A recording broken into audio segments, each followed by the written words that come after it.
Primera participació del Cerdanyola Futbol Club al torneig dels històrics, una estrena que els verdiblancs han fet en victòria davant el Júpiter per 1-0.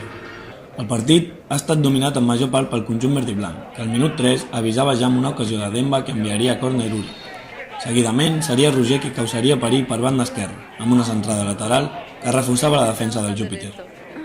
Al minut 12, novament Òscar Penya pel Cerdanyola arribaria per banda esquerra provocant un altre córner.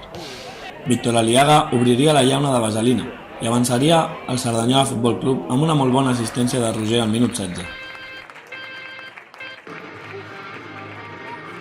La primera aproximació amb més perill del Júpiter arribaria al minut 25, amb una falta lateral que centrava Remo i habilitava el seu company Mora que remataria sol de banda del Rio. Novament Roger protagonitzaria una arribada a la porteria de Uri que acabaria amb un remat al pal.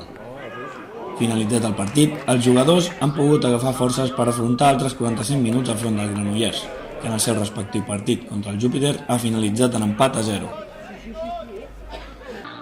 Després de la primera victòria i recuperar forces, el conjunt de Toni Carrillo ha disputat el segon partit de la triangular, contra el Granollers, un partit sense gols que ha donat el pas a semifinals als verdiblancs.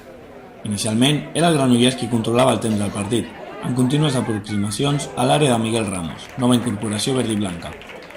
Cal destacar la bona actuació individual d'Alejandro, jugador que ha creat més perill pel Granollers. Pel que fa al Cerdanyola, ha estat sòlid en defensa i ha sapigut contrarrestar en les nombroses ocasions del Granollers. Ha avisat també de manera vertical en diverses ocasions, però sense gaire perill per la porteria de Santaló. Tot i això, ha jugat un molt bon partit ja que ha estat a l'altura del ritme que requeria el maig.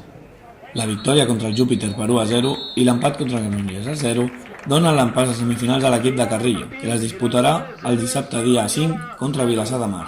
Cal afegir que degut a la classificació del Cerdanyola Futbol Club a les semifinals del torneig, el partit de segona ronda de la Copa Catalunya passa a jugar-se dijous dia 10, a les 8 hores a Fontetes. El nostre proper rival a batre és l'Unió Esportiva Cornellà.